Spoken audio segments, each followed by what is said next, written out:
All right, what is up, guys? How is it going? I'm Is There No One Else, and the video I am bringing you today, I wanted to go over the Mythic items that are coming to the Blackwood DLC. I wanted to talk about them as they pertain to PvP, wanted to talk about what I'm excited about, what I want to test, what I want to see, and the Mythic item that I'm not excited about for as it pertains to PvP. One of these Mythic items I think is going to be very good in other situations, but not in PvP situations. So yeah, we're going to talk about it as it pertains to PvP. I'm going to tell you what I'm looking at, what I'm excited about, what I'm looking forward to test. Yeah, so with that being said, let's dive into it. Number one, let's talk about Gaze of Sithis. Gaze of Sithis, week one of the PTS, started off absurdly powerful. Like absurdly powerful. It's 5k max health, 10k resistances, and 5k health recovery. Now it's 1025 health recovery. Keep in mind that's halved in PvP. Still powerful, but now you get 4,000 armor and 3276 max health.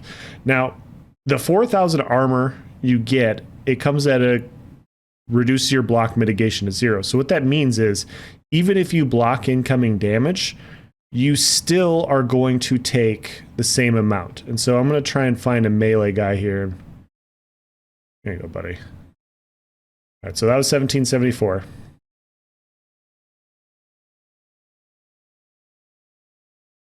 You can hit me the same thing. There. See, I blocked that. That was 1774. Still blocked. So he's going to hit me with this. Next time he hits me with that fireball, we'll see it again unblocked. But yeah, basically with this 1774 once again. So you can see what this means is if you wear this helmet, you get these nice resistances, you get this nice health bonus at the cost of not being able to block incoming attacks. Now, in the past, that'd be a death sentence, like back when Soul Assault was problematic, stuff like that. Now, I don't think it's really an issue. I still see the set being used on like Mag Sorks and Stamina Nightblades, actually, which is what I'm on right now. On a bow and 2H Stamina Nightblade, you're just not going to be... You're not blocking a ton. You're dodging, you're avoiding incoming attacks. And due to the types of metas that have adjusted over the years, there's a lot less single target abilities and there's a lot more AoE abilities. And so a set like Sithis, to where you can basically, like, when you do get hit, you can still avoid, like, tank a lot of incoming damage because you got a lot more health. I think it's going to be valuable for that reason. Now, it is at a big cost. This helmet does come in at a big cost because you can't run Balorg. Balorg's the best damage ultimate in the game, like stat-based ultimate. You just get so much burst, and when you consider Stamina Nightblades, in-cap spec bow is typically how they kill most people, losing Balorg is a huge loss. So, it's going to be interesting to see how this goes, because it's not going to be run on sword and board builds because you take away the effectiveness of running block. On a Mag Sork, are you really going to replace Torque of Total Constancy with Gaze of Sithis? And I think it's close. Like, I really do. Like, I think it's going to come down to one of those preference things where some Sorks are going to really want the infinite recovery to be able to stay at range. And some Sorks are like, you know what, I'm sick and tired of playing the super streaky playstyle. I want a little bit more bulk so I can stay in there in fights that I couldn't in the past. So I don't know how that's going to play out. Stamblade, same thing. Balorg is fantastic, but with the new CP changes, you don't need Balorg to kill most people. And so I could see Stamblade stacking proc sets or high stat sets on the body and then running this, and this is their survivability set. So yeah, that was definitely an interesting one. All right, guys, and the next mythic that I'm not super excited about for as it pertains to PvP is this Harpooners Waiting Kilt. I'm gonna move off to the side here real quick. The Harpooners Waiting Kilt, it is a good mythic. It's a good mythic for PvE. I don't see it being beneficial in PvP, and I'm going to explain why here. Dealing direct damage grants you a stack of Hunter's Focus for 1 minute, up to 10 stacks max. You can only gain 1 stack of Hunter's Focus per second. Each stack of Hunter's Focus increases your critical chance by 125 and your critical damage by 1%. Great, so you have to 10% more crit damage. Fantastic. But taking direct damage removes 5 stacks of Hunter's Focus, up to once per second. Removing Harpooner's Waiting Kilt removes all stacks of Hunter's Focus. So you can gain 1 stack per second. You can lose 5 stacks per second. And so the only way I really see this being beneficial, see if we can build this up real quick.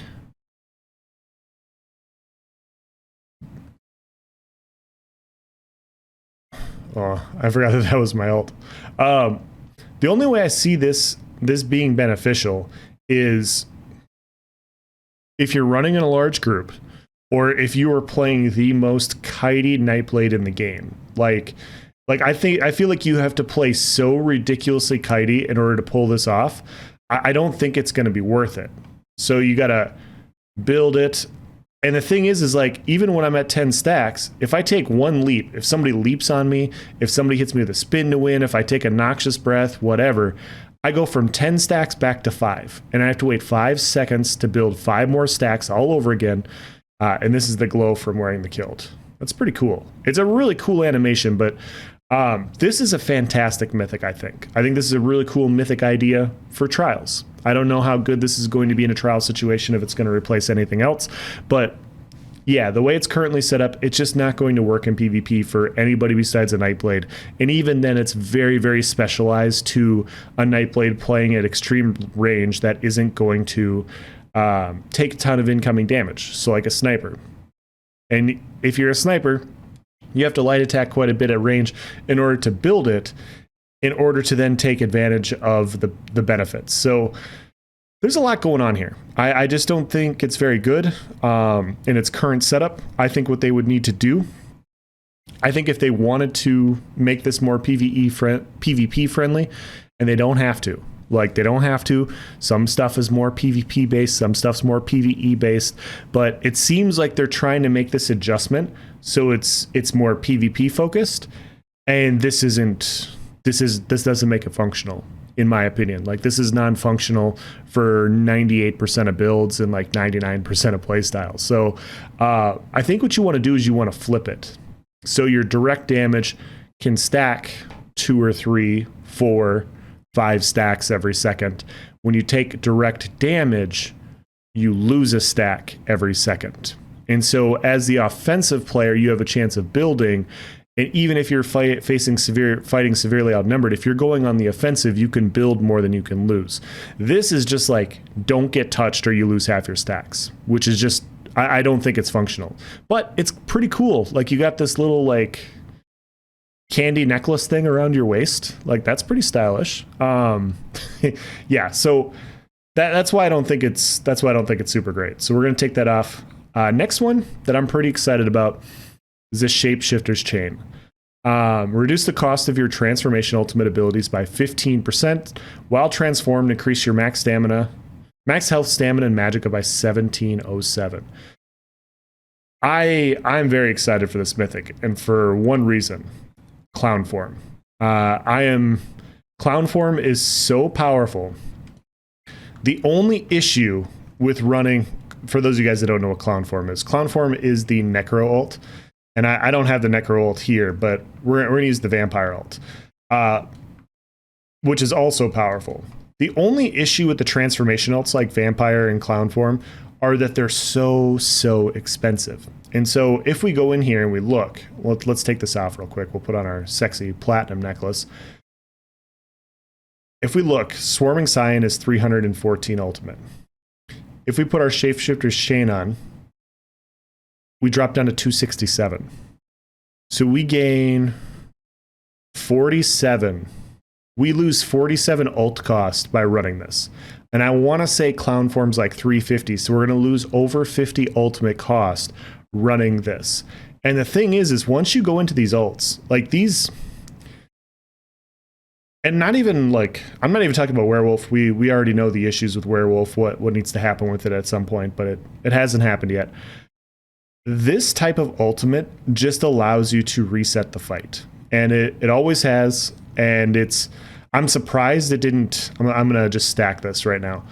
I was honestly surprised that these transformation ultimates did not get an adjustment, because I had heard that they were like, that's the only reason. Like, you know how the rumor mill works. Like, somebody that I know is like, yeah, like, adjustments to these transformation ults are coming. And yeah, it was nothing based around fact. I was just like, that's why I was surprised, because I was just kind of expecting it. But anyways, we're just building our ultimate here, and I want to explain what I'm talking about. But it just allows you to reset a fight at will.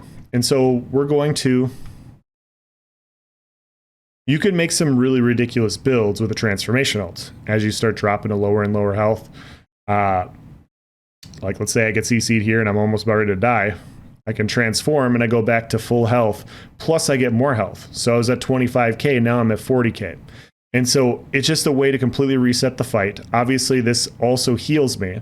And so then I can just go and get some resources back. If I transform back out of it, then I can go back to doing my normal thing. And so it's not just Vampire ult. Clown Form's the exact same way. There's a reason it's nicknamed Clown Form. But yeah, like these ultimates just reset fights and they drag stuff out longer than it should. And so with that being said, I don't think that they're like, that's the most annoying thing about them. Other than that, I think that they're fine ultimates. They are what they are. This is going to benefit them greatly. The 15% reduced ult cost is going to be fantastic. I already have an idea in mind of running a Necromancer group with transformation necklaces, like a 4-man Clown Form group when you're running across like super large groups. I definitely want to get that together. So yeah, if you're on Xbox, I'm just going to throw this out there. If you're on Xbox and you want to try and get a 4-man Necro group just to see how ridiculous it is, let me know. Let me know in the comment section. We'll try and set something up and see what happens. But yeah, I actually do want to do that at some point just to see the calamity that it can cause. But yeah, it's fantastic for that. It's a niche role for very specific ultimates. This is like a perfect style mythic, guys. Like this is the type of mythics that I think should exist. Because they're just perfect for a specific role. You know what this is for. This isn't best in slot for everybody. This is for them. And I think people that like those transformation ults would agree that it's really cool that they got their own. The other one that's pretty cool now is this Death Dealer's Feat. This one's pretty easy. Gain a persistent stack of escalating feat every 2 seconds you are in combat. Up to 30 stacks max. Each stack of escalating feat increases your maximum stamina, health, and magicka by 88. You lose a stack of escalating feat every 4 seconds you are out of combat. Well, if you're a Magplar or a Mag DK or just about any class in the game, you're always in combat. So you're going to have these stacks all the time. 88 times 30. It's like rough. It's just under 2,700 of each resource. So you look, we have 13k in magicka, we have 25k, we have 25.5k health, and we have 32.6k stamina. So we're gonna go attack something.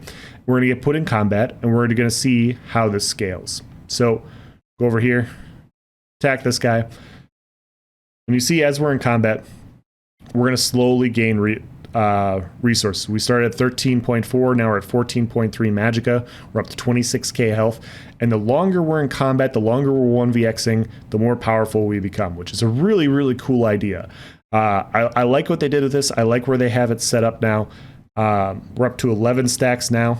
It takes a little bit of time to build these stacks, but you guys know, I mean, when you're 1vxing and kiting and running for your life, like, some of these fights take 3, 4, 5 minutes. I actually don't think this is a bad mythic anymore. It started off as something that would never be used, and now, man, if I'm a healer or if I'm a Magplar or a Mag DK, something that's using block a lot, and I have access to this much max stats with a one piece, I'd consider it. We're up to 26 stacks right now. So remember, we were at 25.5k health. Let's get our full 30 stacks here. 28.5. So yeah, so we gained about 3k health, we gained about 3k stam, and then we gained about 4k max magicka, which is pretty cool.